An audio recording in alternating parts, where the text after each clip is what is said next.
यदा यदा ही धर्मस्य ग्लानिर्भवति भारत अभुत्थानम् अधर्मस्य तदात्मानं सृजाम्यहम्। हरि हरि बोल। परित्राणाय साधूनां विनाशाय च दुष्कृतं धर्म संस्थापनार्थाय सम्भवामि যুগে যুগে। তাহলে তিনটে কারণের জন্য ভগবান বলছেন আমাকে বারবার আসতে হয়। প্রথম কারণ হচ্ছে পরিত্রাণায় সাধুনাম, সাধুদের পরিত্রাণ করতে। দ্বিতীয় কারণ হচ্ছে দুষ্টের দমন করতে। আর 3 নম্বর কারণ হচ্ছে ধর্মকে প্রতিষ্ঠা করবার জন্য সম্ভবামি যুগে যুগে। পদকর্তা বলছেন জয় জয় কলরব নদিয়া নগরে জনমল ভিল গোরা শচীর উদরে। ভগবান গৌর সুন্দর শচী মায়ের আনন্দ মুখর আঙ্গিনায় তিনি কৃপা করে নেমে আসছেন। বাবু রাধে রাধে।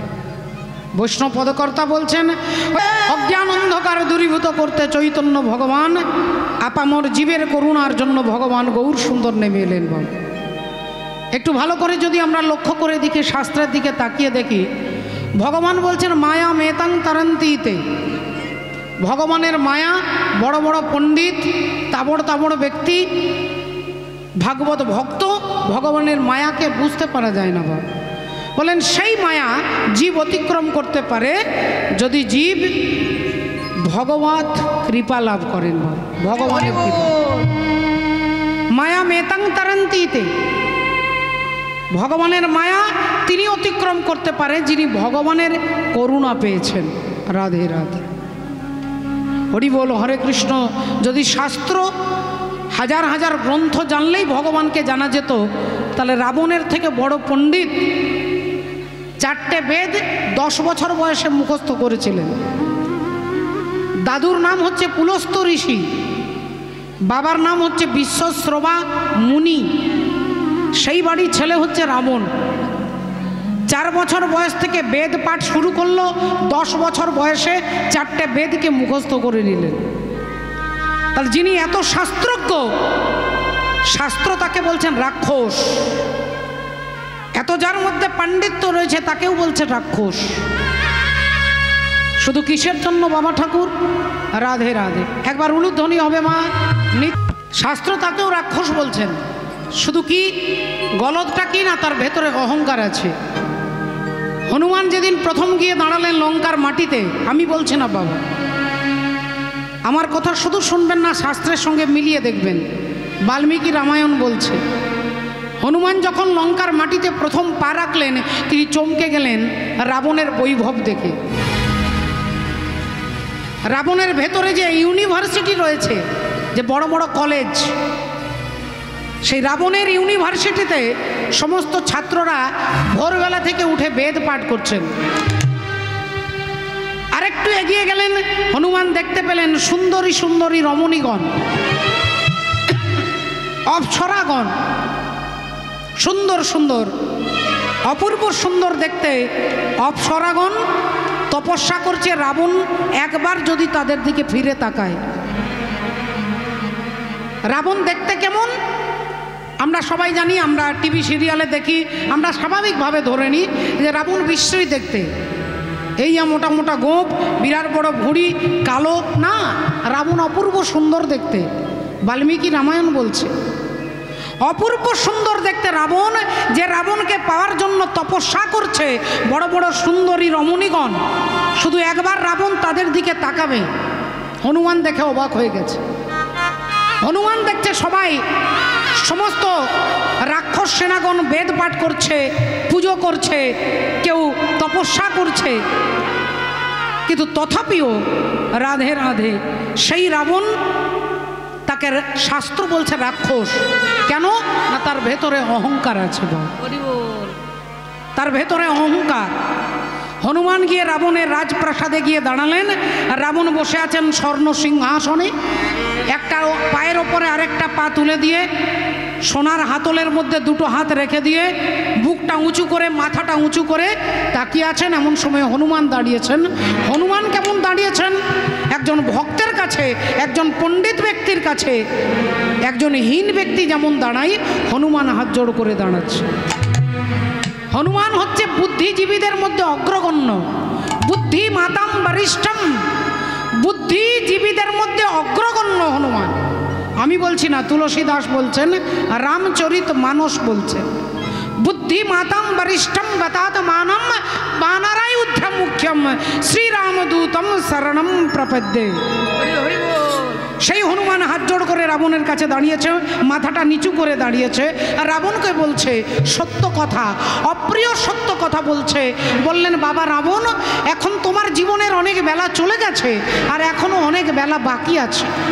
যদি নিজের ভালো করতে চাও, যদি নিজের কল্যাণ চাও, তাহলে নিজেকে ভগবত চরণে নিবেদন করো, নিজেকে ভগবানের চরণে নিবেদন করো।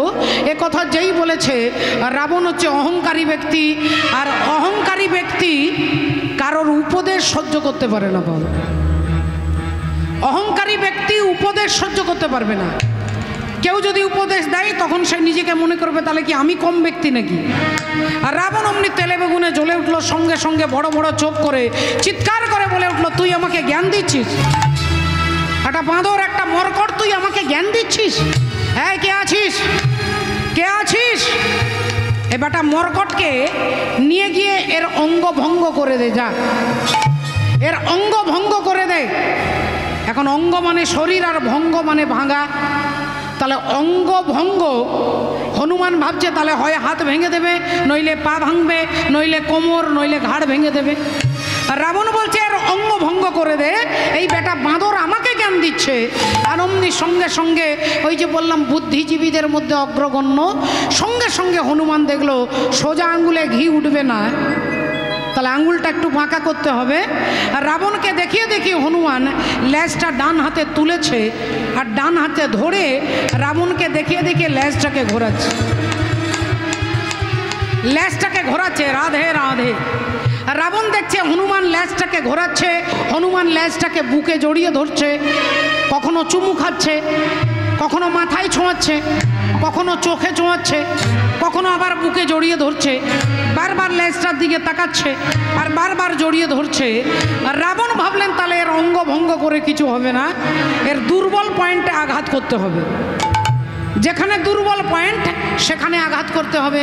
আপনারা সিনেমাতে দেখেন, যখন হিরোকে কোনো মতেই দমন করা যাচ্ছে না, তখন হিরোর যদি বাচ্চা থাকে, বাচ্চাকে কিডন্যাপ করে নিয়ে চলে যায়, যাতে হিরো ভিলেনের কাছে মাথা নিচু করে, বাচ্চাটাকে কিডন্যাপ করে নিয়ে চলে যায়। এটা হচ্ছে দুর্বল পয়েন্ট। তাই রাবণ চিন্তা করলো, যখন ওর লেজটাই এত ভালোবাসে, লেজটাই যখন ওর এত প্রিয়, তখন ওর অঙ্গ ভঙ্গ করবি না, ওর লেজের মধ্যে আগুন ধরিয়ে দে। হরি হরি বল, হরি বল। ওর লেজে আগুন ধরিয়ে দে। আর এটাই হনুমান চাইছিল। যেই বলেছে লেজে আগুন ধরিয়ে দিতে, অমনি সমস্ত রাক্ষস সেনাগণ এক নিঃশ্বাসে ছুটে ঘর। আর ঘরে গিয়ে তাড়াতাড়ি করে একটা করে কাপড় নিয়েছে, আর একটা বাটিতে করে একটু তেল নিয়েছে। বাবা, কেউ তেল নিয়েছে, কেউ ঘি নিয়েছে, কেউ কর্পূর নিয়েছে, আর একটা করে কাপড়, কেউ মায়ের কাপড়, কেউ দিদির কাপড়, কেউ বোনের কাপড়, কেউ স্ত্রীর কাপড়, কেউ মেয়ের কাপড়, একটা করে কাপড় আর একটু করে তেল এনে হনুমানের লেজে কাপড়টাকে জড়াচ্ছে আর তেলটা ঢেলে দিচ্ছে। কাপড় জড়াচ্ছে আর তেল ঢেলে দিচ্ছে, কাপড় জড়াচ্ছে আর তেল ঢেলে দিচ্ছে। হনুমানের লেজ ছিল এত সরু, হয়ে গেল এত মোটা। কাপড় আর কাপড় জড়িয়ে জড়িয়ে মোটা হয়ে গেছে, তেল ঢেলে দিচ্ছে। আর রাবণ দেখলেন লেজটা এতই মোটা হয়ে গেছে, ওই লেজের আগুনে হনুমান পুরো পুড়ে হরিবোল হয়ে যাবে। আর রাবণ বলল, আর থাক, এবার নয়, এবার আগুনটা জ্বেলে দে। ও বেটা পুড়ে মারবে, বেটা আমাকে নাকি জ্ঞান দিতে এসেছে। আর যেই লেজে আগুনটা ধরিয়ে দিয়েছে, অমনি রাবণ হাসছে খিলখিল করে। আর রাবণ যখন হাসছে, আর রাবণের ভলিউম যত বড়, হনুমান তার দ্বিগুণ ভলিউম করে চারিদিকে তাকাচ্ছে আর হাসছে। চারিদিকে তাকাচ্ছে আর হাসছে। এখন হনুমান যখন সবার দিকে ঘুরে ঘুরে দেখছে, গোল গোল করে সবার দিকে ঘুরে ঘুরে তাকাচ্ছে, ডান দিকে বাঁ দিকে সামনে পেছনে সবার দিকে ঘুরে ঘুরে তাকিয়ে খিলখিল করে যখন হাসছে, আর রাবণ ভাবলো কি বেটা বেটা হাসছে, তাহলে কি পাগল হয়ে গেল ভয়ে? হ্যাঁ, হাসছিস কি? এক্ষুনি পুড়ে মারা যাবি তুই। এদের দিকে তাকাচ্ছিস কি? এরা সব আমার লোক, এরা আমার ইশারাতে ওঠে, আমার ইশারাতে বসে, এরা কেউ তোর সাহায্য করবে না, তাই এদের দিকে তাকিয়ে হেসে কিছু লাভ হবে না। হনুমান বললেন, না না, আমি সাহায্যের জন্য হাসছি না। তাহলে বলেন, আমি দেখে নিলাম যে যারা যারা চাঁদা দিয়েছে তাদেরকে মালসার প্রসাদ দিতে হবে। যারা চাঁদা দিয়েছে তাদেরকে প্রসাদ দিতে হবে। আমি দেখে নিলাম যার যার বাড়ি থেকে তেল আর কাপড় এসেছে তার তার ঘরে একটু একটু করে আগুন প্রসাদ দিয়ে যাব আর কি। তার ঘরে একটু করে আগুন দিয়ে যাব। তাই দেখে নিচ্ছি যারা চাঁদা দিয়েছে আর কারা চাঁদা দেয়নি। এখানে দেখলাম সবাই চাঁদা দিয়েছে, শুধু একজন চাঁদা দেয়নি, তিনি হচ্ছেন ভক্ত বিভীষণ। বিভীষণের ঘরে দরজার বাইরে ভগবানের নাম লেখা আছে। ইঙ্গিতটা কি বাবা? ইঙ্গিত কি? রাধে রাধে। আগুন যে লাগিয়ে দিল লঙ্কাতে, সেই আগুন কি শুধু লঙ্কাতে লেগেছে? এই গোটা পৃথিবীতে আগুন নেই বাবা? আগুন জ্বলছে না? ঘরে ঘরে আগুন, হিংসার আগুন, ভাইয়ে ভাইয়ে ঝগড়া, পিতা পুত্রে দ্বন্দ্ব, পাড়ায় পাড়ায় দ্বন্দ্ব, গ্রামে গ্রামে দ্বন্দ্ব। এই যে অশান্তির আগুনটা জ্বলছে আমাদের ঘরে ঘরে, এর মূল কারণটা কি? না আমরা যখনই মনে করে নিই আমাদের ঘর, আমার ঘর, আমার বাড়ি, আমার ছেলে, আমার মেয়ে, এই যখনই আমার বোধ হয় তখনই অহংকার আর তখনই অশান্তির আগুন জ্বলে। আর বিভীষণ লিখেছে কি? ঘরের মধ্যে ভগবানের নাম লিখেছে। তার মানে বিভীষণ বুঝিয়ে দিচ্ছে যে ঘরটা আমার ঘর নয়, ঘরটা শ্রীরামের ঘর। হরি হরি বল। আমার ছেলে নয়, ভগবানের ছেলে, তোমার দেওয়া, তোমার। তা যে বলে আমার, তার ঘরেই অশান্তির আগুন জ্বলে, আর যে বলে তোমার, বলে তার ঘরে কখনো অশান্তির আগুন জ্বলতে পারে না। রাবণ যার 10টা মাথা, আচ্ছা 10টা মাথা ধরে নিন, আমার 10টা মাথা, একটু ভেবে নিন, 5 মিনিটের জন্য ভাবুন, আমার 10টা মাথা। আচ্ছা 10টা মাথাকে এরকম সাজাতে গেলে এদিকে 5, এদিকে 5 নাকি, এদিকে 5, এদিকে 5, আর মাঝখানে 1, কটা হয়ে যাচ্ছে? রাবণের কি 11টা মাথা? 10টা মাথা। তাহলে 10টা মাথাকে সাজাতে গেলে একদিকে 5, একদিকে 4 করতে হবে, তবে তো 10টা মাথা সাজবে। এদিকে 5, এদিকে 4, কিংবা এদিকে 5, এদিকে 4, আর মাঝখানে 1। তাহলে এদিকে 5 কিলো, এদিকে 4 কিলো, ব্যালেন্সটা কি ঠিক থাকবে বাবা? তা রাবণের সবই আছে, মূল জায়গাটাই হচ্ছে ডিসব্যালেন্স। আর ডিসব্যালেন্সটা কি না, সেটা হচ্ছে অহংকার। শ্রদ্ধেয় ভক্তমণ্ডলী, ভক্তিমতী মায়েরা, এরকম অনেক কীর্তনীয় আছে, আপনারা সকলে জানেন, সকলে জানেন। সেই অহংকারী যিনি দুরাচারী ব্যক্তি, তাহলে রাবণের 10টা মাথা, 10টা মাথা যদি তাহলে তার হিসেবে তিনি যদি বলে মা দুর্গার 10টা হাত, তিনি ব্লাউজ পরতেন কিভাবে? তাহলে রাবণের 10টা মাথা, তিনি পাশ ফিরে ঘুমোতেন কিভাবে? তিনি পাশ ফিরে কি করে ঘুমোয়? আমরা যখন বালিশে পাশ ফিরে ঘুমোই, ডান দিকে বাঁ দিকে, তাহলে রাবণ ঘুরতে পারবে না? কিন্তু মূল তত্ত্বটা কি? মূল তত্ত্ব হচ্ছে যে 10টা মাথা মানে 10টা ইন্দ্রিয়ের, 10টা ইন্দ্রিয় একসঙ্গে চলে। যে 5টা জ্ঞানেন্দ্রিয়, 5টা কর্মেন্দ্রিয়, সারাক্ষণ ইন্দ্রিয়, 10টা ইন্দ্রিয়ের বশে রাবণ চলে। সেই 10টা ইন্দ্রিয়কে যিনি দমন করেছেন তিনি হচ্ছেন দশরথ। 10টা রথকে তিনি একা একা কন্ট্রোল করতেন, তাই তিনি দশরথ। আপনারা টিভি সিরিয়ালে দেখেছেন যে দশরথ বসে আছে, 10টা রথ চলছে, বললেন না? এটা তত্ত্ব। 10টা ইন্দ্রিয়কে যিনি নিজের বশে করেছে, রাম তাকে বাবা বলে। আর 10টা ইন্দ্রিয় যার বশে চলে, রাবণ ইন্দ্রিয়ের বশে চলে, রাবণ হচ্ছে, তাকে রামচন্দ্র মেরেছে। তাহলে যিনি ইন্দ্রিয়কে কন্ট্রোল করেছে তিনি হচ্ছেন দশরথ, আর যিনি ইন্দ্রিয়ের দ্বারা পরিচালিত হয়েছে তিনি দশানন। তাহলে একজন রামের হাতে মারা গেল, আর একজন রামচন্দ্র যাকে প্রণাম করে বাবা বললেন। তাহলে মা দুর্গার 10টা হাত, এবার বলবেন তাহলে 10টা হাতে 5টা 5টা করে হাত থাকবে, হরি বল। তাহলে তিনি কতটাই মূর্খ যে তত্ত্ব বলছে যে 10টা ইন্দ্রিয়কে মা একত্রিত করে এই বাহুর দ্বারা পরাজিত করেছেন, তাই তিনি মহিষাসুর, কাম নামক মহিষাসুরকে তিনি বধ করছেন। তাহলে এটা নিশ্চয়ই আপনারা জানেন, কিন্তু মূল হচ্ছে ওই রাবণের মতো অহংকার। ওই ওই অহংকারই মানুষকে বিনাশের দিকে নিয়ে যায়। হনুমান বললেন যে যারা যারা চাঁদা দিয়েছে তাদের সবার সবার ঘরে আগুন ধরবে। আর বিভীষণ চাঁদা দেয়নি, কারণ বিভীষণ তার ঘরটাকে ভগবানকে দিয়ে দিয়েছে, তাই তার ঘরে আগুন জ্বলবে না। বাবা, এই চৈতন্য মহাপ্রভু এই কলিযুগে এই সংসার ও দাবানল নির্হলোক ত্রাণায়ম, এই দাবানল এই আগুনটাকে নিভিয়ে দেওয়ার জন্য তিনি এলেন কি হরি নামের ডালি মাথায় নিয়ে। হরি নামের ডালি মাথায় নিয়ে হাসি মাখা বদনে ছল ছল নয়নে নয়নে ওগো আনন্দ কাননে মন ভ্রময় নিবা। মায়ের একটু উলুধ্বনি হবে সবাই মিলে একবার হরি বলো হরি বলো মনে রে,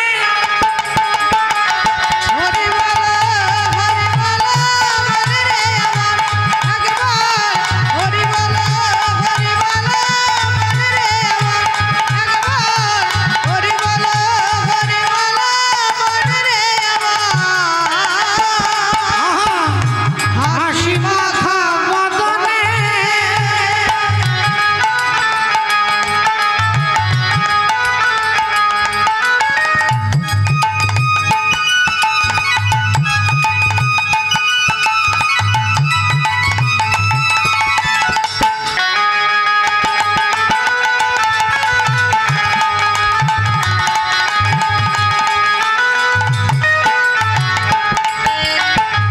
ওরে গতি নাই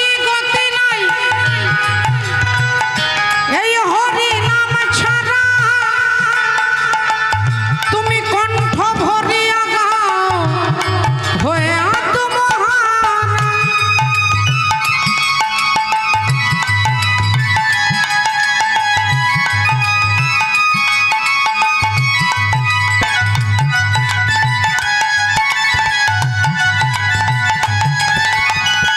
গতি নাই এই হরি নাম ছাড়া, কণ্ঠ ভরিয়া গাও হয়ে আত্মহারা।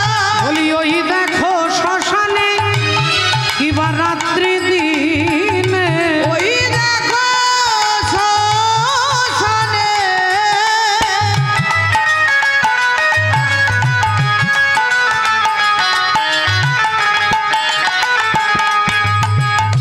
ওই দেখো শ্মশানে কিবা রাত্রি দিনে পুড়িতেছে মানুষের কত অহংকার।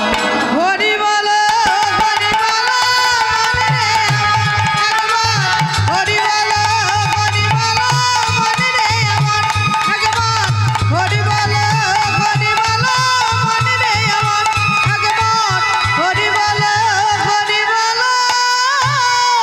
মনে রে হরিবলা ঠাকুর হরিবল বলাতে আসছে, পদকর্তা কলম দিচ্ছেন চারি বেদ ষড় দর্শন পড়িয়া যাই, চারি বেদ ষড় দর্শন করিয়া যে জন, সে যদি গৌরাঙ্গ নাহি ভাজে নাহি ভাজে, যদি গৌরাঙ্গ নাহি ভাজে বলে অনেক কিছু শাস্ত্র পড়েছে, অনেক কিছু জেনে গেছে, কিন্তু ভগবানের ভজন করেনি। বলে বাবা ঠাকুর তার ভগবানের কাছে কোনো মূল্য নেই, কারণ শাস্ত্র পড়ে ভেতরে অহংকার হয়ে যায়। আপনাদের সত্যিকারের ঘটনা বলবো, পদ্মনাভ বলে ভট্টাচার্য বলে একজন কাশ্মীরের পণ্ডিত ছিলেন, পৃথিবী বিখ্যাত পণ্ডিত। আর তখনকার দিনে তিনটে জায়গা খুব বিখ্যাত ছিল পড়াশোনার জন্য, এক হচ্ছে নবদ্বীপ, দুই হচ্ছে কাশী, আর তিন হচ্ছে জম্মু কাশ্মীর। কাশ্মীর এই কাশ্মীরের পণ্ডিত পদ্মনাভ ভট্টাচার্য গোটা পৃথিবী জয় করতে করতে আসছে, সমস্ত পণ্ডিতরা হেরে গেছে। আর পণ্ডিতরা হেরে গেছে, ও বাবা, ঘোড়ার পিঠের ওপরে মোটা মোটা গ্রন্থ নিয়ে পদ্মনাভ ভট্টাচার্য যেই দেশে যাচ্ছে সেই দেশের পণ্ডিতরা হেরে গিয়ে পরাজয়পত্র দিয়ে দিচ্ছে যে আমি আপনার সঙ্গে পারবো না। পদ্মনাভ ভট্টাচার্যের বিরাট পণ্ডিত, বিশাল ব্যাপার, হাতির পিঠে চেপে আসছে, মোটা মোটা গ্রন্থ নিয়ে আসছে। এখন আস্তে আস্তে চলে এসেছে কোথায় না কাশীধাম, বাবা বিশ্বনাথের ধাম। আর কাশীর পণ্ডিতরা থরথর করে কাঁপছে যে পদ্মনাভ ভট্টাচার্য চলে এসেছে। তাহলে এবার কাশীর প্রেস্টিজ রক্ষা করবে কে? কাশীর পণ্ডিতরা যদি হেরে যায় পদ্মনাভ ভট্টাচার্যের কাছে, তাহলে এটা কাশী ধামের একটা অপমানের বিষয় নয়? পণ্ডিতরা সবাই চমকে গেছে, কি করব, বাবা বিশ্বনাথের চরণে হত্যা দিয়েছে। হে বাবা বিশ্বনাথ, এই কাশী হচ্ছে তোমার বাগান বাড়ি। তাই শিব ঠাকুরের আরেক নাম হচ্ছে বাগেশ্বর। বাগ মানে বাগান, বাগান বাড়ি হচ্ছে কাশী। প্রতিদিন শিব ঠাকুর ওই কাশী ধামে বেড়াতে যায় বিকেলবেলায়। তাহলে এই কাশীর মর্যাদা তোমাকে রক্ষা করতে হবে। ওই পদ্মনাভ ভট্টাচার্যকে কে হারাতে পারবে? বাবা বিশ্বনাথ এমন একজনের নাম বললেন স্বপ্নের মধ্যে ওই প্রধান পুরোহিতকে, যে এই পদ্মনাভ ভট্টাচার্যের সঙ্গে তর্কে পরাস্ত করবে কে? বলে যিনি কখনো স্কুলের গণ্ডি পার হয়নি, যিনি কখনো পড়াশোনা কিচ্ছু জানে না। তার নাম কি? বলে চলে যাও, ওনাকে পাঠিয়ে দাও কবির দাসজির ভজনে কুটিরে। জাতিতে জোলা মুসলিম, তার বাড়িতে পাঠিয়ে দাও, ওই কবির দাসজি ওনার সঙ্গে তর্ক করবে। সবাই বলল বাবা কবির দাসজি কখনো লেখাপড়াই জানলো না। বাবা বিশ্বনাথ বলছে তুমি এক কাজ করো, আগামীকাল তুমি পদ্মনাভ ভট্টাচার্যকে নিয়ে চলো কবির দাসজির কাছে। এখন কবির দাসজি খড়ের ঘরে থাকে, সারাক্ষণ ভগবানের ভজন করে, রাম রাম রাম রাম রাম রাম জপ করে। পদ্মনাভ ভট্টাচার্যকে গিয়ে বলছে যে আপনি তর্ক করতে এসেছেন, আমরা বড় বড় পণ্ডিত আপনার কাছে আগেই হেরে গেছি, কিন্তু আমাদের একজন পণ্ডিত আছে, তাকে আপনাকে হারাতে হবে। পদ্মনাভ ভট্টাচার্য বললেন যান তাহলে ওনাকে নিয়ে আসুন। বলে মাফ করবেন, উনি আপনার কাছে আসবে না, কারণ উনি প্রচার পছন্দ করে না, হাইলাইটস পছন্দ করে না, উনি নিজের কুটিরে বসে ভগবানের নাম জপ করে, আপনাকে দয়া করে যেতে হবে। পদ্মনাভ ভট্টাচার্যের রাগ হয়ে গেল, আমি এত বড় পণ্ডিত, পৃথিবী বিখ্যাত হয়ে আছি, আমার কাছে আসবে না, আমাকে যেতে হবে। তা ঠিক আছে, বেটাকে এমন হারাবো না। এই পদ্মনাভ ভট্টাচার্য সকালবেলায় স্নান করে গায়ে চন্দনের গন্ধ উঠছে, ধুতি পরেছেন, নামের মালাটা নিয়েছেন, জপ করতে করতে পদ্মনাভ ভট্টাচার্য এসে দাঁড়িয়েছেন কোথায়? কবির দাসজির কুটিরে। আর যেই তিনি দাঁড়িয়েছেন কবির দাসজি, তার বসতে দেওয়ার মতো কোনো আসনও নেই। একটা ছেঁড়া কাপড়ের টুকরো পেতে দিয়ে বলছে বাবা কিছু মনে করবেন না, আমার ঘরে যা আছে তাই দিয়ে আপনাকে অতিথি সৎকার করলাম, এটাতে বসুন। পদ্মনাভ ভট্টাচার্য বললেন তোমার ঘরে বসতে আসিনি, তুমি আমার সঙ্গে তর্ক করো। কবির দাসজি বললেন আমি আপনার সঙ্গে তর্ক করব না, আমি বিনা তর্কে আপনার কাছে হেরে গেলাম, এই কাগজে আমি লিখে দিচ্ছি যে আমি আপনার কাছে হেরে গেছি। পদ্মনাভ ভট্টাচার্যের এমনিতেই রাগ আছে, তিনি বললেন না, আমাকে তর্ক করে হারাতে হবে, আমাকে তুমি প্রশ্ন করো আমি উত্তর দেব, তারপরে আমি প্রশ্ন করব তুমি উত্তর দেবে, তারপরে যদি হেরে যাও তবেই তো মজা, বিনা যুদ্ধে হেরে গেলে হবে না, আগে বলো তুমি আমার সঙ্গে তর্ক করবে কিনা। কবির দাসজি বললেন দেখুন যদি তর্ক করেন তাহলে আমি আপনার কাছে হেরে আছি, আর যদি জানতে চান, যদি এটা কিছু জানতে চান তাহলে আমি আপনাকে প্রশ্ন করতে পারি। পদ্মনাভ ভট্টাচার্য কোমরে হাত দিয়ে বুক ফুলিয়ে বললেন বলো কি প্রশ্ন বলো। কবির দাসজি বললেন আমার একটাই প্রশ্ন, আপনি পড়ে জেনেছেন না জেনে পড়েছেন? আপনি পড়ে জেনেছেন না জেনে পড়েছেন? প্রশ্নটা নিজেদের মনের মধ্যে বারবার করে প্রশ্নটা একবার মনে মনে নিজেরা বলে নিন যে পড়ে জেনেছেন না জেনে পড়েছেন। এ কথা যেই বলেছে তিনি 10 মিনিট চুপ করে দাঁড়িয়ে আছে, কি বলবে খুঁজে পাচ্ছে না। কবির দাসজি বললেন বাবা ঠাকুর কিছু মনে করবেন না, আপনাকে গোটা রাত্রিটা সময় দিলাম, আগামীকাল সকালবেলায় আপনি উত্তর দেবেন। রাত্রিবেলায় পদ্মনাভ ভট্টাচার্যের ঘুম আসছে না, ভেতরে অহংকার, পাণ্ডিত্যের অহংকার, এত শাস্ত্র জেনেছি, কিন্তু এটা আবার কি প্রশ্ন যে পড়ে জেনেছি না জেনে পড়েছি। ঘুম যখন আসছে না, ঘর থেকে বেরিয়ে একটা গাছের তলায় বসে তিনি ধুতিটা দিয়ে নিজেকে বাতাস করছে। তিনি ভুলে গেছে যে রাত্রি তখন 1টা বাজে। রাত্রি 1টার সময় গাছের তলায় তিনি বসে নিজেকে বাতাস করছে, আর হঠাৎ শুনতে পেলেন ভূতেদের কণ্ঠস্বর। যে গাছের তলায় বসেছে সেই গাছের প্রতিটা ডালে একটা একটা করে ভূত বসে আছে বল। আর ভূতেরা নিজেদের মধ্যে কথা বলছে। একটা ডাল মাত্র ফাঁকা আছে, খালি আছে। তার ভূতেরা সবাই বলা বলি করছে, কথা বলছে। পদ্মনাভ ভট্টাচার্য একটু ভয় পেয়ে গেছে। এর আগে জীবনে কখনো তো ভূত দেখেননি। একটা ডাল খালি আছে, হঠাৎ একটা ভূত এসে ওই ডালটাতে বসতে যাবে, আর অন্যান্য সমস্ত ভূতেরা চিৎকার করে বলছে, এই বসিস না, বসিস না, বসিস না। সবাই বলল, কেন? এই ডালটা তো খালি আছে, এই ডালে বসবো, ক্ষতিটা কি? বললেন, না, এই ডালে বসিস না, এই ডালটা একজনের জন্য বুকিং করা আছে। একজনের জন্য বুকিং করা আছে। সে কে? বললেন, পৃথিবীতে এখনো বেঁচে আছে পদ্মনাভ ভট্টাচার্য বলে একজন পণ্ডিত। সে যখন মারা যাবে সে ভূত হবে, আর সে ভূত হয়ে এই গাছের ডালটাতে বসবে। ওই জন্য এই ডালটা তার জন্য ফাঁকা রাখা আছে। যেই শুনেছে পদ্মনাভ ভট্টাচার্য থরথর করে কাঁপছে। তিনি থরথর করে কাঁপছেন। রাধে রাধে। মাননীয় ভক্তমণ্ডলী, ভক্তিমতী মায়েরা, কোনো রকমে কাঁপতে কাঁপতে ভয়ে রাম রাম রাম রাম জপ করতে করতে ঘর এসেছে।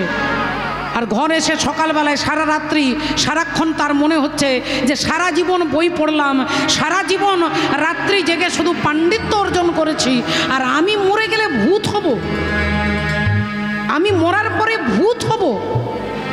সারা রাত্রি ঘুমোতে না পেরে সকালবেলায় ওই গঙ্গায় স্নান করে আর দাঁড়িয়েছেন কবির দাসজির কাছে। কবির দাসজির কাছে দাঁড়িয়ে হাত জোড় করে বলছে, আপনি আগে বলুন, আমি যে সারা জীবন গ্রন্থ পড়লাম, আপনাকে প্রশ্ন করেছিলাম, আপনি প্রশ্ন করেছিলেন যে পড়ে জেনেছেন না জেনে পড়েছেন। কবির দাসজি বললেন, বাবা, এর জন্য গোটা রাত্রি না ঘুমানোর কিছু নয়। তুমি যদি গ্রন্থ পড়েছো, তাহলে পড়ে এইটুকু জানা দরকার ছিল যে অনেক কিছু পড়ে বিদ্যা বিনয়াং দাদাতি, বিদ্যা যিনি অর্জন করে তিনি অপরকে ছোট করে কথা বলে না। তাহলে তুমি যদি পড়েও জানতে তাহলেও তুমি কাউকে ছোট করতে না, আর তুমি যদি জেনে পড়তে তাহলেও কাউকে ছোট করার মানসিকতা তোমার আসতো না। হরি হরি বল। আমি এই জন্য বললাম যে আপনি জেনে পড়েছেন না পড়ে জেনেছেন। এই তখনই পদ্মনাভ ভট্টাচার্যর মাথাটা ঘুরে গেছে যে সামান্য এইটুকু কথাটা আমি বুঝতে পারলাম না। পায়ে আছাড় খেয়ে পড়লেন, বলুন আমি ভূত কেন হব? আমি তো সারা জীবন বই পড়েছি, আমি কি মরার পরে ভূত হব? ওই ভূতেরা বলা বলি করছিল। বললেন, হ্যাঁ বাবা। কেন? বলে, সারা জীবন যে বড় বড় ব্রাহ্মণদেরকে তুমি হারিয়েছো, ব্রাহ্মণদেরকে যে হারিয়েছো, যারা হেরে গেছে তোমার সঙ্গে তর্কে, তারা কেঁদেছে সারা রাত্রি অপমানের জন্য। আর একটা ব্রাহ্মণকে হারানো মানে তাকে অপমান করা, আর অপমান করা মানে ব্রাহ্মণকে বধ করা। তাহলে ব্রাহ্মণ বধের অপরাধে তুমি মৃত্যুর পরে ব্রহ্মদৈত্য হবে, ভূত হবে তুমি। পদ্মনাভ ভট্টাচার্য পায়ে ধরে বলছে, তাহলে আমার উপায়? বলে, তোমার একমাত্র উপায় হচ্ছে ভগবানের ভজন। হরি হরি বল। যত গ্রন্থ ছিল সব গঙ্গার জলে জলাঞ্জলি দিয়ে আর রাধা রাধা হরে কৃষ্ণ বলতে বলতে বৃন্দাবনে গেলেন। আপনাদের কাছে বানানো গল্প, রূপকথার গল্প, ঠাকুমার ঝুলির গল্প বলছি না। সবার হাতে এই মুহূর্তে মোবাইল আছে। মোবাইলে খুলে দেখুন, পদ্মনাভ ভট্টাচার্য কাশীর পণ্ডিত, কাশ্মীরের পণ্ডিত ছিলেন। তার জীবনী জানলেই জানতে পারবেন যে তিনি কত বড় বিখ্যাত পণ্ডিত, কিন্তু তিনি তার পাণ্ডিত্যটা ভুলে গিয়ে ভগবত ভজন করতে গেলেন। কেন না, এই পাণ্ডিত্যতার জন্য তার অহংকার, আর এই অহংকারের জন্য তিনি মৃত্যুর পরে ভূত হতেন। তাহলে হাজার গ্রন্থ জেনে যদি কাউকে ছোট করা হয়, 1 2 3 4 5 6 7 8 9, 9 সব থেকে বড় সংখ্যা। 9 কি করলো? 8-এর গালে একটা চড় মেরেছে বাবু। আর যেই 8-এর গালে চড় মেরেছে, 8 গালে হাত দিয়ে ভাবছে যে এই তুই আমাকে মারলি কেন? বলে, আমি বড়, তুই ছোট, তাই তোকে মেরেছে। আমি নয় সব থেকে বড়, তুই আমার থেকে ছোট, ছোট তাই তোকে মেরেছি। 8 বলল আচ্ছা তাহলে বড় ছোটকে মারবে। 8 তখন 7-এর গালে চড় মেরেছে। 7 যখন বলল কি ব্যাপার তুমি মারলে কেন, আমি তোর থেকে বড় তাই তোকে মেরেছি। 7 যখন 6-এর গালে চড় মেরেছে। এখন এই 1 থেকে 9 পর্যন্ত যে যার গালে চড় মারামারি শুরু করেছে বাবা। 2 মেরেছে 1কে। এবার 1 তার গালে যেই চড় মেরেছে 2, তখন তার পাশে যে 0 আছে 0 ভয়ে লুকিয়ে গেছে যে এরপরে এ আমাকে মারবে, কারণ আমার থেকে 1 বড়। আর 0 যেই ভয়ে গুটিয়ে গেছে, 1 তার কাছে গিয়ে বলছে ভাই আমি তোমাকে মারবো না। না দাদা তুমি তো আমার থেকে বড়, সবাই বড় ছোটদেরকে মারছে, তুমি মারবে না? বললেন না। তাহলে বললেন আমি তোর পাশে গিয়ে দাঁড়াবো। আর তাই যেই 0-এর বগলে গিয়ে 1 দাঁড়ালো, 1-এর পাশে 0 কত হয়ে গেল বাবা? তাহলে কাউকে ছোট করলে তিনি বড় হয় না, তাকে যদি সম্মান করে, তাকে যদি মর্যাদা দেয়, তার পাশে যদি দাঁড়ায়, তবে তিনি বড় হয়। কাউকে ছোট করার মানসিকতা পাণ্ডিত্যতা নয়। তুমি এতদিন পাণ্ডিত্যটা অর্জন করেছো, কিন্তু ভগবত ভক্তি তোমার মধ্যে নেই। তাই চলে যাও বৃন্দাবনে, আর বৃন্দাবনে গিয়ে ভগবানের ভজন করবে। হরি হরি বল, হরি বল। তাহলে ভক্তমণ্ডলী, ভক্তিমতী মায়েরা, আমি এখানে 2010 সালে প্রথম এসেছিলাম। আমার এখনও পরিষ্কার মনে আছে, আমি ওই বাড়িটাতে ছিলাম। রাধাপদ ঘোষ কাকু, শ্যামসুন্দর কাকু, মিঠুদি এখানে গান গাইছিল। আমি এসেছিলাম প্রথম, তখন আমার বিয়ে হয়নি। আমি বিয়ের কার্ডটা এখানে রাধাপদ বাবাকে প্রথম দিয়েছিলাম যে বাবা আমার আষাঢ় মাসে বিয়ে, আমি এসেছিলাম ফাল্গুন মাসে। তা বাবাকে এখানে বিয়ের কার্ড দিয়েছিলাম। এই জন্য এই জায়গাটা আমার খুব পরিষ্কার করে জানা চেনা। এখানে একটা বোন ছিল যার নাম লিপিকা, বর্তমানে সে দেখতে পাচ্ছি না। আমি এখানে ছিলাম, এই জায়গাটা এই জন্য মনে রাখছি যে এখানে কে কে গান গাইছিল তখন আমার পরিষ্কার মনে আছে। তারপরে এখান থেকে গিয়ে আমার বিবাহ হয়। আমি বিয়ের আগে এখানে এসেছি 2010 সালে প্রথম, আর 14 বছর আগে। রাধে রাধে। তারপর অনেকবার এসেছি, এর মধ্যে মাঝে কয়েক বছর আসা হয়নি, ভগবত কৃপা হয়নি বলে। কারণটা কেন বলছি, যে কাউকে আমার চেয়ে কেউ বেশি জানতে পারে, আমার চেয়ে কেউ কম জানতে পারে। কম জানাটা অন্যায় নয়, আর বেশি জানাটা কোনো পাণ্ডিত্যতা নয়। ভগবত কৃপা যার হবে তাহলে তিনি জানবেন, কিন্তু ভগবত কৃপাই যিনি জানবেন তিনি কাউকে অপর করে ছোট করে কথা বলবে না, তিনি চ্যালেঞ্জ করবে না। আমার এই প্রশ্নের উত্তর দিলে 4 লাখ টাকা দেবো, ওই প্রশ্নের উত্তর দিলে 5 লাখ টাকা দেবো। এটা হচ্ছে অহংকারীর চরিত্র। হরি হরি বল। আর তার গতি কি হবে আপনারা তো দেখছেন, আমার বলার দরকার নেই। হরি বল, রাধে রাধে। একদিন যিনি সবাইকে অহংকারে চড় মেরেছে, ভগবান তাকে একবারে ডাইরেক্ট চড় মেরেছে। তাহলে মূল বক্তব্য হচ্ছে যে কে বেশি জানাটা এটা নয়, যদি বেশি জেনে মর্যাদা দিতে পারে, বিদ্যা বিনয়ং দদাতি, বিনয় যদি দিতে পারে তাহলে জানবেন সরস্বতীর কৃপা হয়েছে। এই কারণে বলছে বেদ বিদ্যা দুহু কিছু নাহি জানত, বেদ বিদ্যা দুহু কিছু নাহি জানত, সে যদি গৌরাঙ্গ করে ঝাল, সে যদি গৌরাঙ্গ করে ঝাল, সে যদি গৌরাঙ্গ করে ঝাল। নয়নানন্দেতে ভরে সেই তো সকলে জানে, আনন্দেতে ভরে সেই তো সকলে জানে, সর্ববিদ্যা করো তলে দান, আজ সর্ববিদ্যা করো তলে দান, আজ সর্ববিদ্যা করো তলে দান। রাধে রাধে রাধে রাধে। তাহলে মাননীয় ভক্তমণ্ডলী, ভক্তিমতী মায়েরা, কুরুক্ষেত্রের যুদ্ধ শেষ হয়ে গেছে, পঞ্চপাণ্ডব জিতে গেছে। আর পঞ্চপাণ্ডব জিতে গেছে অর্জুনের রথে বসে। ভগবান শ্রীহরি অর্জুনকে ঘর নিয়ে আসছে। আর যেই ঘরের কাছাকাছি এসেছে অমনি ভগবান অর্জুনকে বলছেন, অর্জুন তুমি নেমে, রথ থেকে নেমে ঘরে চলে যাও। অর্জুনের হঠাৎ মনে হলো যে গাড়ির মালিক আমি, গাড়ির অনার আমি, রথটা আমার রথ, ড্রাইভার হচ্ছে তুমি, তাহলে তুমি আগে রথ থেকে নামবে, আমি আগে নামবো কেন? এটা অর্জুন মনে মনে ভাবছে। কুরুক্ষেত্রের যুদ্ধে জয়লাভ করলাম, হাজার হাজার বীরকে আমি মেরেছি, হাজার হাজার বীর আমার কাছে পরাজিত, সবাই আমার কাছে আছে প্রধানত, তাহলে আমি আগে রথ থেকে নামবো কেন? তুমি কৃষ্ণ, তুমি ড্রাইভার, তুমি আগে নামবে তারপরে আমি নামবো। এটা অর্জুনের মনোভাব। মুখে বলছে কৃষ্ণ আগে তুমি নামবে তারপরে আমি নামবো। ভগবান বললে না অর্জুন আগে তুমি নামবে তারপরে আমি নামবো। অর্জুন আবার বলে না না না না না, আমি আগে নামবো কেন? কৃষ্ণ আগে তুমি নামো। ভগবান বলে না অর্জুন আগে তুমি নামো। অর্জুন বলে না আমি আগে নামবো না, আগে তুমি নামো। এই তুমি আর আমি করতে করতে পেছন থেকে যুধিষ্ঠির দাদা চিৎকার করে বলে উঠেছে অর্জুন। কৃষ্ণ যখন বলছে তুমি আগে নামবে তারপরে কৃষ্ণ নামবে, আগে তুমি নেমে যাও। এ কথা যার দাদা যেই বলেছে অর্জুনের খুব রাগ হলো, মনে মনে রাগ হলো, বিরক্ত হলো, কিন্তু দাদার ওপরে তো কিছু বলতে পারবে না। অর্জুন লাফ দিয়ে নেমে আর গটগট করে বাড়ির দিকে চলে যাচ্ছে। আর অর্জুন নেমে কিছু দূর যাওয়ার পরেই ভগবান রথ থেকে নেমে 2 পা 4 পা করে হেঁটে একটু এগিয়ে গেছে। হঠাৎ করে সবাই শুনতে পাচ্ছে যেন একটা বোম ব্লাস্টিং হলো। বাবা, একটা বোম ব্লাস্টিং হলো।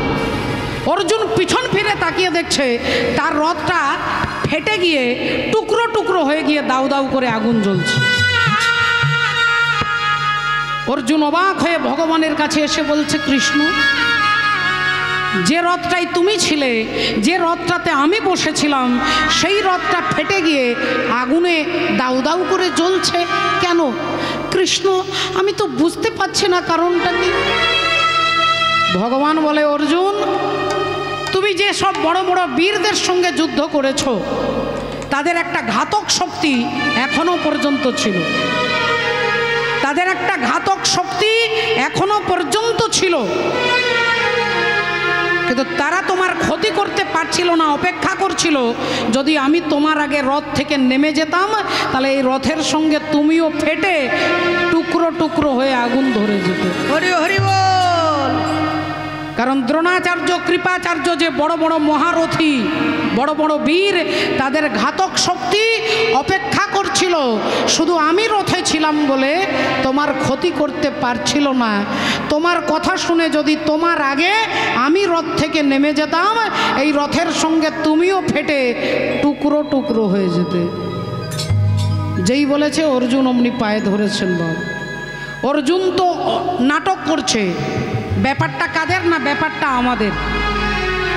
আমরা মাঝে মাঝে বলি, মনে মনে ভাবি আমি না হলে সংসার চলবে না, আমি না হলে ছেলে মেয়েগুলো না খেতে পেয়ে মারা যাবে, আমি না হলে এটাই হতো না, আমি না হলে বানের জলে সব ভেসে যেত। এটা আমরা মনে করি, কিন্তু আসল কারণ কি না, আসল কারণ হচ্ছে তিনি, আমরা হলাম নিমিত্ত কারণ। তোমার আগে আমি রথ থেকে নেমে গেলে তুমি আনন্দ করতেই পারতে না, আনন্দ মাটি হয়ে যেত। তাই বাবা ঠাকুর এই অহংকারকে দমন করবার জন্য চৈতন্য ভগবান বললেন হরের নাম হরের নাম হরের নামৈব কেবলম কলৌ নাস্তেব নাস্তেব নাস্তেব গতির। হরি হরি বল। ও যে করি মানা কাম ছাড়ে না মদরে, আহা মদনে আমি প্রেম রসিকা হব কেমনে, আমি প্রেম রসিকা হব কেমনে, আমি প্রেম রসিকা হব কেমনে। করি মানা কাম ছাড়ে না, করি মানা কাম ছাড়ে না মদনে, আহা মদনে প্রেম রসিকা হব কেমনে, আমি প্রেম রসিকা হব কেমনে, প্রেম রসিকা হব কেমনে। এ দেহের এই মদন রাজা এত বসাই কাছারি,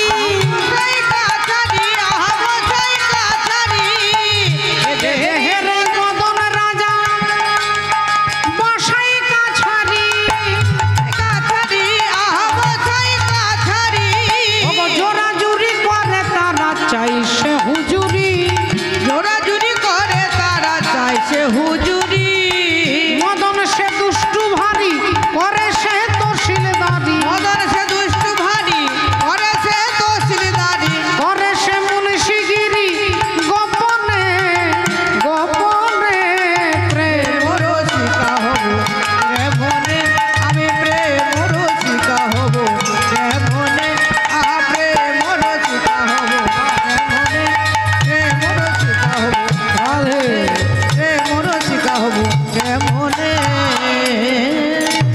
হরি বল। তাই দাপরে নন্দের ঘরে কৃষ্ণ অবতার, তারপরে নন্দের ঘরে কৃষ্ণ অবতার, তারপরে নন্দের ঘরে কৃষ্ণ অবতার। আপনি করিলা প্রভু অসুর সংহার, আপনি করিলা প্রভু অসুর সংহার, আপনি করিলা প্রভু অসুর সংহার। সচির উদরে এবে জন্ম নদিয়াতে, সচির উদরে এবে জন্ম নদিয়াতে, সচির উদরে এবে জন্ম নদিয়াতে। সচির উদরে এবে জন্ম নদিয়াতে। আরে কলি যুগের জীবে সব নিস্তার করিতে, কলিযুগে জীবে সব নিস্তার করিতে, কলিযুগে জীবে সব নিস্তার করিতে। বাসুদেব ঘোষ কহে মনে করি আশা, অগ গৌর পদ দ্বন্দ্ব মনে করিয়া ভরস, করিয়া ভরসা, আজি করিয়া ভরসা। এ এ এ এ গৌরপদ করিয়া ভরসা হে এ।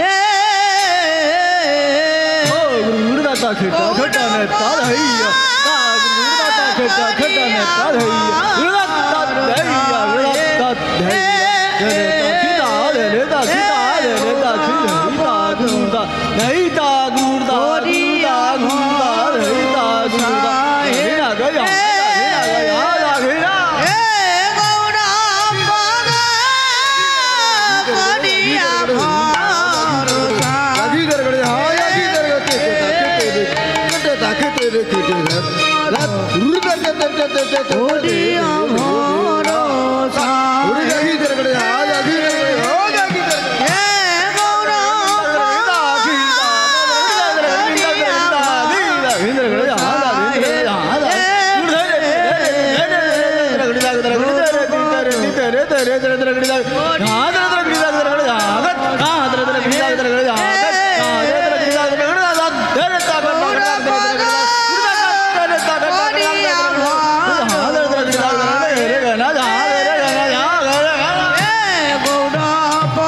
গৌরপদ করিয়া ভরসা হে গৌরপদ করিয়া ভরসা হে আহা গৌরপদ করিয়া ভরসা হে আহা গৌরপদ করিয়া ভরসা হে গৌরপদ করিয়া ভরসা হে গৌরপদ করিয়া ভরসা হে গৌরপদ করিয়া ভরসা হে গৌরপদ করিয়া ভরসা হে গৌরপদ করিয়া ভরসা গৌরপদ করিয়া ভরসা হে এ এ এ জয় জয় জগৎ গুরু, তুমি বাঞ্ছা কল্পতরু, সিক্ত কর তপ্ত মরু করুণা তোমার। তুমি মাতা তুমি পিতা তুমি জগতের ত্রাতা, কেহ নাই তোমা ভিন্ন ইয়া। তোমা ভিন্নয়। তাই সকলে চরণে পুনরায় দণ্ডবত প্রণাম জানিয়ে আমরা ভজনের মধ্য দিয়ে ভজন রাজ্যে প্রবেশ করব। আমরা শুনব তথ্য উদ্দেশ্য এবং জীব শিক্ষা লীলার মধ্যে আমরা জানব। তাই চলুন আজকে ভজনের মধ্যে ভজন রাজ্যে যাব। একবার সবাই মিলে বলবো, বলো ভগবান কৃষ্ণচন্দ্র কি জয় बोलो राधा रानी की জয় बोलिए भागवत महापुराण की জয় अनंत कोटि भक्त वृंदों की জয়। निताई गौर सीतानाथ प्रभु। প্রেমানন্দে হরি হরি বল হরি বল হরি হরি বল।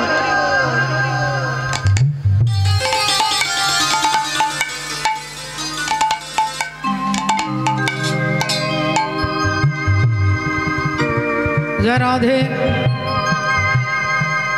वो तो गली गली हरि गुण गाने लगी, ऐसी लगी लगन मेरा हो गई मगन, ऐसी लगी लगन मेरा हो गई मगन। वो तो गली गली हरि गुण गाने लगी, महलों में पली बन के जोगन चली, महलों में पली बन के जोगन चली, मीरा रानी दीवानी कहाने लगी, ऐसी लगी लगन।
मीरा हो गई मगन, ऐसी लागी लगन।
मीरा हो गई मगन, ऐसी लागी लगन, मीरा हो गई मगन, ऐसी लागी लगन, मीरा हो गई।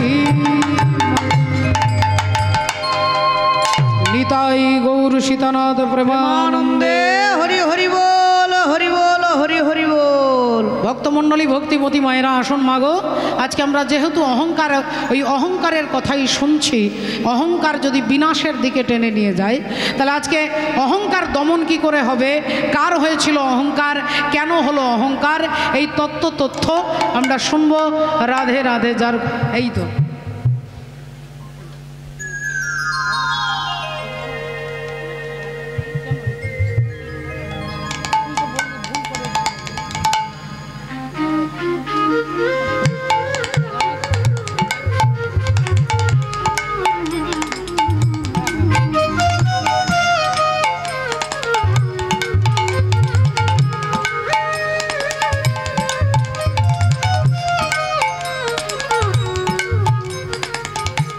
হরি বল, হরে কৃষ্ণ, জয় নিতাই। হ্যাঁ, এরই কথা বলছিলাম। খুব ভালো আবৃত্তি করে, আবৃত্তি করতে পারে। এসে শুনেছিলাম এত সুন্দর আবৃত্তি যে এখনো পর্যন্ত মনে আছে যে আবৃত্তি করে। রাধে রাধে। তাই ভক্তিমতী মায়েরা আজকে যার অহংকার হলো, কেন হলো, তার তথ্য কিভাবে বিনাশ হবে, তিনি হচ্ছেন বাবা ভোলেনাথ। আর ভোলেনাথের যিনি শ্বশুর মশাই তিনি হচ্ছেন প্রজাপতি দক্ষ রাজা। আর সেই দক্ষ রাজার অহংকার কিভাবে দর্পচূর্ণ হবে আমরা শুনব। এ কথা জানতে গেলে আজকে সরাসরি মহামুনি ভৃগু, সেই ভৃগু মুনি একদিন যজ্ঞ করছেন। আর সেই যজ্ঞের স্বর্গ মর্ত পাতাল সবাইকে নেমন্তন্ন করেছেন। একদিন ভৃগু মুনি যজ্ঞ আরম্ভিল।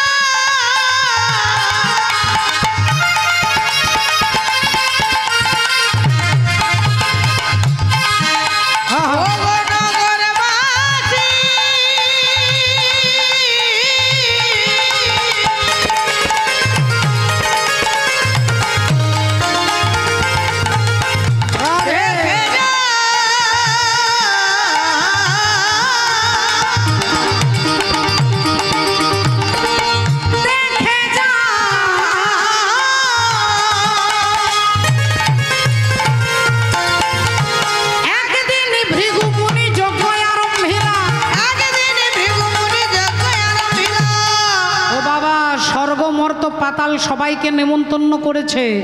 দেবতা, যোগী, ঋষি, মুনি, গন্ধর্ব, ব্রাহ্মণ, ভক্ত সবাই যাচ্ছেন তার যজ্ঞে অংশগ্রহণ করতে। ভৃগু মুনির যজ্ঞ, যিনি হচ্ছেন ব্রাহ্মণ শ্রেষ্ঠ, সেই মহামুনি ভৃগুর যজ্ঞে সবাই গেছেন।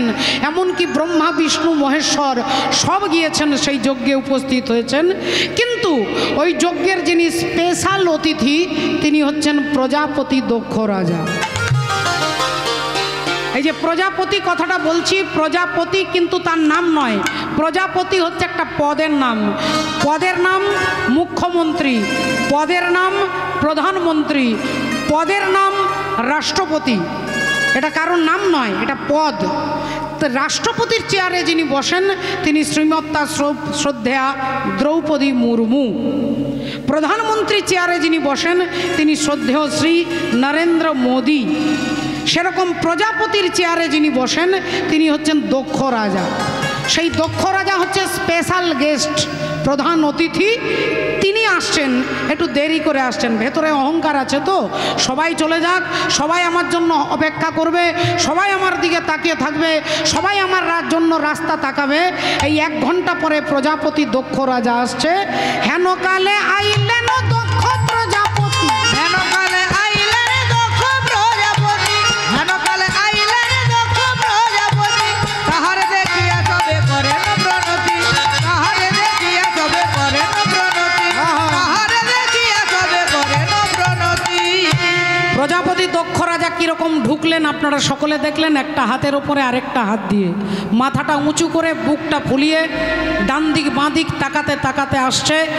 সে দেখছে যে আমাকে দেখে কে প্রণাম করছে না, আমাকে দেখে কে উঠে দাঁড়াচ্ছে না, আমাকে দেখে কে নমস্কার করছে না। তিনি চারিদিকে তাকিয়ে দেখছে যে সবাই উঠে দাঁড়িয়ে হাত জোড় করে মাথা নিচু করে নমস্কার করছেন। প্রজাপতি দক্ষ রাজার অহংকারটা আরও বেড়ে গেল। তাহলে আমাকে দেখে সবাই উঠে দাঁড়ালো, আমাকে দেখে নমস্কার করলো, তাহলে আমার একটা বিশাল গ্র্যাভিটি আছে। একে তো অহংকার হচ্ছে পদ, পদে যে বসে তারই অহংকার হয়। তারপরে আবার হরি বল, যখনই মিথ্যে যদি কেউ বলে যায় যে দাদা আপনি ভালো আছেন তো, দিদি ভালো আছেন তো, হাত জোড় করে যদি একটু প্রণাম করে দেয়, অহংকারটা আরও বেড়ে যায়। সবাই যখন উঠে দাঁড়িয়ে হাত জোড় করে নমস্কার করছে, প্রজাপতি দক্ষ রাজা দেখলেন, তাহলে আমাকে দেখে সবাই উঠে দাঁড়ালো, আমাকে দেখে মাথা নিচু করলো। কিন্তু একই ডান দিকের কোণে 3টে চেয়ারে 3 জন বসে আছে, যারা আমাকে দেখে উঠেও দাঁড়াচ্ছে না, নমস্কারও করছে না, মাথাও নিচু করছে না। এইবার রেগে গিয়ে একবারে লাল হয়ে আছে চোখ দুটো, রেগে যে আমাকে দেখে উঠে দাঁড়াচ্ছে না, আমাকে দেখে নমস্কার করছে না। আচ্ছা একবার ভালো করে এই 3 জনকে দেখে নি, তারপরে 12টা বাজিয়ে ছাড়বো। এই দক্ষ রাজা ভালো করে দেখতে গেলেন, আর যেই ভালো করে দেখতে গেলেন অমনি দেখলেন প্রথম চেয়ারেই বসে আছে আমার বাবা।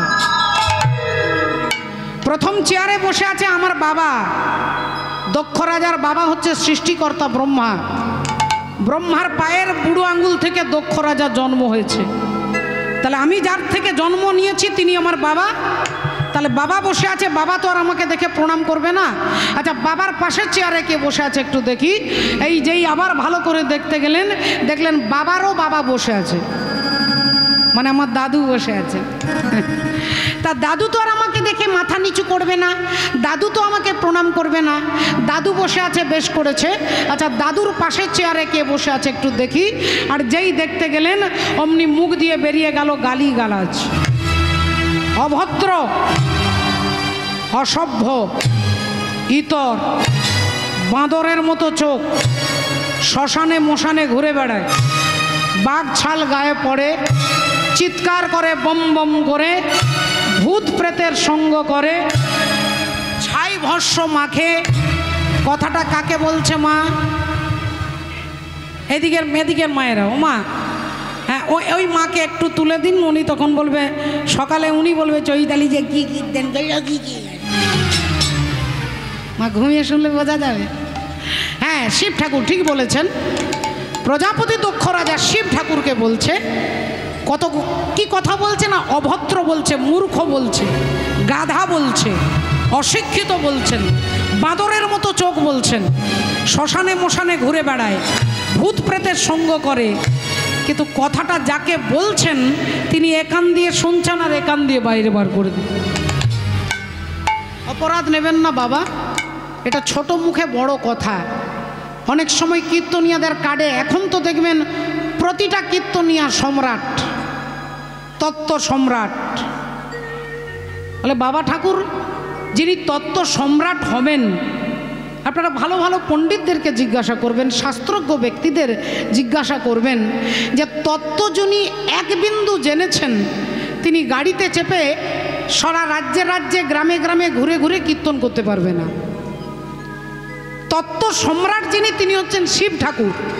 তার শিষ্য হচ্ছে রাবণ রাজা, তার সোনার বাড়ি। আর গুরুদেব থাকে কোথায়? শ্মশানে থাকে, কৈলাস পাহাড়ের ওপরে থাকে, না আছে ছাদ, না আছে প্রাচীর। আর সমস্ত দেবতারা ভালো ভালো চন্দন মাখে, কর্পূর মাখে। বাবা ভোলেনাথ কি মাখে না? ছাই ভস্য মাখে। আর সমস্ত দেবতারা মোটা মোটা গয়না পরে, বাবা ভোলেনাথ কি পরে? বলে সাপের গয়না পরে। কেন? বলে কারণ তিনি তত্ত্ব সম্রাট। তত্ত্বের যিনি সম্রাট হবে তিনি কখনো টাকা নিয়ে, অর্থ নিয়ে, পয়সা নিয়ে কীর্তন করতে পারবে না বাবা। যদিও এটা সবসময় বলি না, সব জায়গায় বলা বাঞ্ছনীয় নয়, কিন্তু তত্ত্ব যিনি জানবেন তাকে ঘরে কেউ ধরে রাখতে পারবে না। তিনি সংসার পরিত্যাগ করে চলে যাবেন। তত্ত্ব জেনেছিলেন মাতৃগর্ভ থেকে সুখদেব গোস্বামী। নাড়িটা ছিঁড়বার সময় নেই, নাড়ি ছেদন করতে হয় বাচ্চা জন্ম নিলে। সন্তান হওয়ার পরে মা আর সন্তানের মধ্যে নাড়ির যোগাযোগ থাকে, ওই নাড়িটাকে ছেদন করতে হয়। তার সেই সময়টা নেই, তিনি জন্ম হওয়ার সাথে সাথে নাড়িটা ধরে আর সংসার থেকে বেরিয়ে গেলেন। কেন? কারণ তিনি তত্ত্ব সম্রাট। এখন লিখতে তো আর পয়সা লাগে না, কার্ডের মধ্যে লিখে দিলাম কীর্তন সম্রাঙ্গী চৈতালি চট্টরাজ।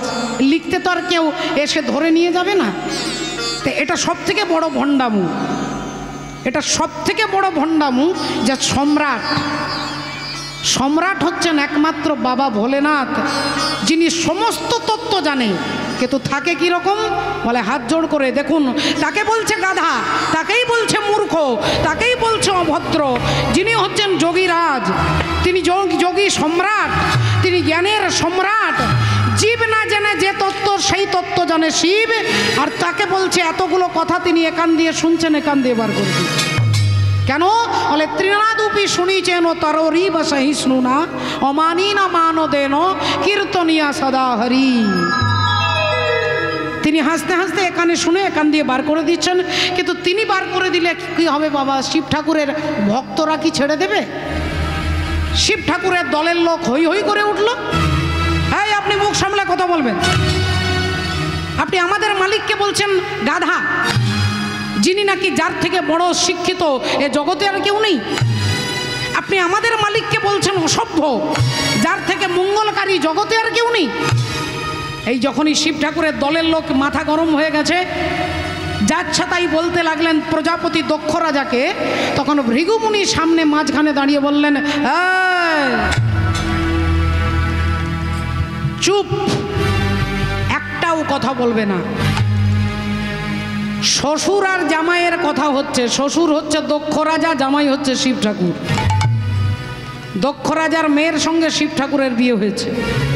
তাহলে শ্বশুর আর জামাইয়ের কথা হচ্ছে, মাঝখানে তোমরা নাক গলাচ্ছ কেন? ভৃগুমুনি বললেন, আমি এই পৈতে হাতে নিয়ে তোমাদের অভিশাপ দিচ্ছি, তোমরা শিবগণ সব পাষণ্ডী হয়ে যাবে, হরি বল। তোমরা পাষণ্ডী হয়ে যাবে। শিব ঠাকুরের দলের লোক রেগে গিয়ে বলছেন, আচ্ছা তাহলে উল্টা চোর কোতোয়াল কো ডাঁটে। অন্যায় করলেন উনি দক্ষ রাজা, আর অভিশাপ দিচ্ছেন আমাদেরকে। তাহলে আমরাও তো আপনাকে ছেড়ে কথা বলবো না, আমাদের মালিক আপনাকে ছেড়ে দিতে পারে, কিন্তু আমরা আপনাকে ছাড়বো না। আপনি ব্রাহ্মণ হতে পারেন, আজ থেকে অভিশাপ দিচ্ছি, আজ থেকে ব্রাহ্মণ হবে লক্ষ টাকার ভিখারি। শিব ঠাকুর দেখলেন এখানে করোনার 3 নাম্বার ঢেউ চলে এসেছে। এ শুধু অভিশাপ এদিক থেকে যাচ্ছে, এদিক থেকে আসছে, এখানে থাকা ঠিক নয়, এখান থেকে বেরিয়ে যাই। ভোলেনাথ হাতে তালি দিয়ে নাম করতে করতে ওখান থেকে বেরিয়ে গেলে, আর ওখান থেকে বেরিয়ে সোজা ঘর আসছে। তেরে মর্জি কা ও তেরে মর্জি কা मैं हूं गुलाम। রাধে। ও মায়েরা একটু তালে তালে তালি দিতে হবে, তালে তালে সবাই। হ্যাঁ, 1 2 3 4 1 2 হ্যাঁ। मर्जी का तेरे मर्जी का मैं हूँ गुलाम, ओ मेरे अलबेलेरा।